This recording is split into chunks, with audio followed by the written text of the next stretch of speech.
What's up, everybody? Macho Wrestling 101, Brett Mix here for you for the Monday Night Wars. This is week 12 of the war. We're coming to you live from Salem, the Salem Civic Center in Salem, Virginia, November the 27th, 1995. Week 12, episode 13 of Nitro, but week 12 of the wars.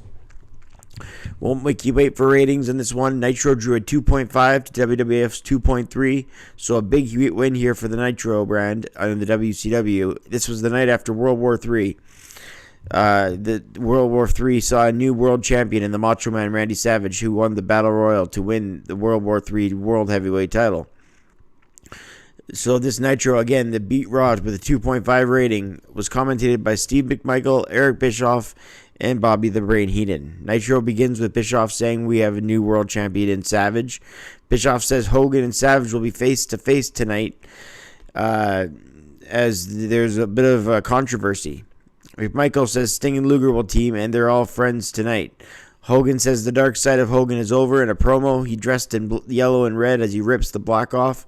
Hogan says he's going to be Sting's friend forever. Well, until the NWO starts anyway. The black is gone for good. Hogan's dark side is gone. This storyline here with Hogan taking off the black and being all yellow and red forever, he says, just makes the NWO, when they start that a half a year later, even better, because he does go back to the black side. But the black side was a babyface. This was a babyface version of Hogan with the black side. Wait till he gets to the NWO with the black side. That's the heel. Anyway, let's get to the ring to kick things off, says Bischoff. A return match from the night before. Johnny B. Bad defending the TV title versus DDP.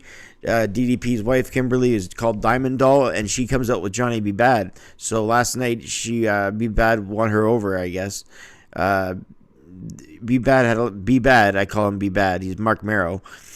He had a classic match with Eddie Guerrero on Nitro the last time he was on Nitro, and he had a good match with DDP the night before at World War III. DDP's Diamond Ball came out with B. Bad, as I said, so DDP brings flowers to the ring to try to win her back. DDP trying to win back Diamond Doll. He then suckers Johnny B. Bad, DDP with a turnaround power slam, a near fall. Diamond Doll has the flowers, and she finds a chain inside the flowers. And DDP with the head scissors takeover. DDP asks for the chain. Diamond Doll doesn't know what to do, so Kimberly, right? She has the chain and the flowers that DDP gave her. So she throws the chain right into DDP, but it goes through his legs like Buckner. And it goes and right through his legs, and it goes to Marrow, Johnny B. Bad. So Johnny B. Bad has the chains and hits DDP in the head with it behind the official. And then at 2:10, he retains the title, and Diamond Doll was happy with it. So Diamond Doll was happy either that Johnny B. Bad beat DDP. So that's Kimberly being happy that DDP lost with Johnny B. Bad with the chain. So it's kind of confusing.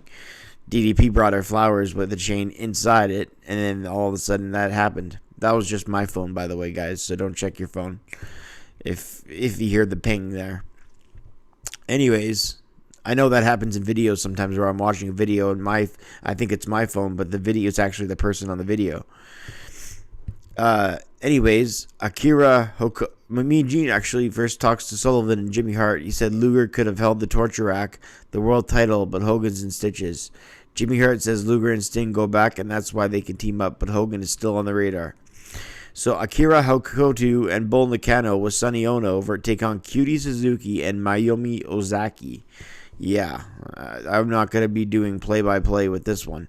Interesting how the WWF had Japanese women in a tag match at the same quarter hour that Nitro did this week. I just find that compelling since it wasn't a regular occurrence, but they both had Japanese tag matches at the same time. I don't get it. I mean, I think Raw was taped, so Bischoff knew this ahead of time, so maybe Bischoff did it intentionally. I mean, Nitro was live right here this week, and Raw wasn't, so maybe Bischoff just thought, okay, I'm going to counter their tag team match with the Lunger Blaze and Inouye versus the other two ladies' names I can't remember for the life of me. I think one of them was Osaki. And then now they have Hokuto with Nakano with Sonny Ono versus Suzuki and Ozaki. So, interesting. Akira Hokuto with a double clothesline to Suzuki and Ozaki, both of them. Again, I won't be doing play since their offense is innovative, fast, hard to keep up with, and then the names, I don't know which lady is which name, other than Bull Nakano. I know Bull Nakano with the big spiky hair. I mean, she's easy to know. But the other three ladies, I've heard of them, but I've never seen them in action to know them well enough to say, oh, that's Mayumi Ozaki. Once again, my phone's going off. Sorry about that. Anyways, a double stomp by Suzaki and Ozaki, then a double suplex. I'll turn my phone off for my videos from now on, after this one. A double stomp by Suzaki and Ozaki and the double suplex. All of a sudden, a deep tire bomb, a beautiful suplex with a bridge by Akira Hokuto, and Bull is tagged in and drops her body weight. But Mayumi Ozaki turns things around. Nakano down, and then Hokuto with a somersault plancha onto the ladies on the outside floor. Back in the ring, Akira Hokuto gets a signal on pinfall on Ozaki. A powerbomb with a bridge by Akira Hokuto is what did her at 5:24.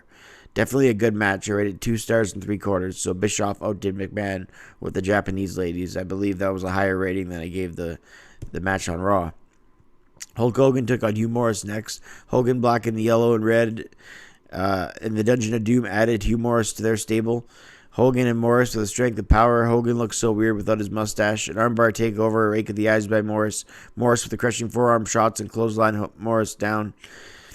Hogan with a clothesline. Morris with a nice clothesline back up. They both exchange clotheslines. And then Morris puts a moonsault off the top but says no. Hogan says no as he says begins to hulk up. He just shakes his head no. At 3:41, Hogan wins with the same formula he always wins with as in this Hulk up scenario. 3/4 of a star. I rate that. Mean Gene introduces the new World Heavyweight Champion, the Macho Man, who's Randy Savage. And he says, I'm ecstatic to be here.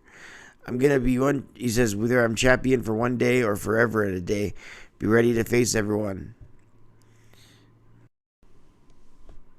And Savage kept on, and he said, if you need a little excitement, snap into the Macho Man. And Savage says, Hogan is a friend.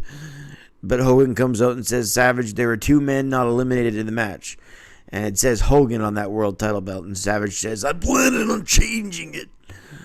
He says, I'm planning on changing it because it's engraved Hulk Hogan on the world title. And Savage said, I'm planning on getting it changed. Hogan goes to show Savage the footage of the part where Hogan wasn't eliminated the night before as the Giant just grabbed him under the bottom rope. And right when that happens, the footage goes shh, like static, black and white. You can't see anything. And Hogan goes, what's going on, brother? And Savage says, I didn't see nothing. Because he doesn't want to see that Hogan wasn't eliminated. So Hogan says a beef that he wasn't eliminated, so he wants the world title eventually.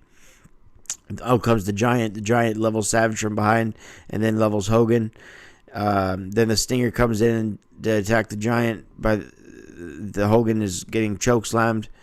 Hogan then takes a chair and hits the Giant. It's like 7 or 8 times. Sting follows Hogan to beat the Giant. Macho Man is still down.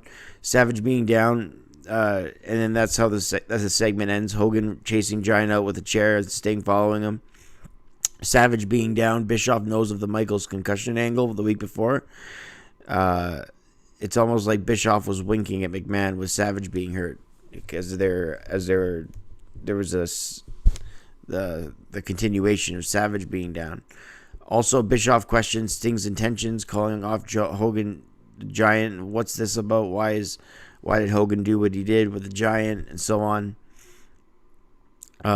Bischoff said there's a lot of questions that need to be answered. In the main event, Luger and Sting took on the 4 Horsemen. At 5:46, the Horsemen lose due to Flair disqualifying them. It was a pretty good match. Hogan and Sting shake hands at the end, but Sting keeps protecting Luger, and that was the question. Hogan can't figure out what's wrong. Why is Sting always babysitting Lex? I gave that match 2 stars and a quarter. So at least they have compelling television. There's always conflict. I gave this Nitro a 7 out of 10 for the conflict it has.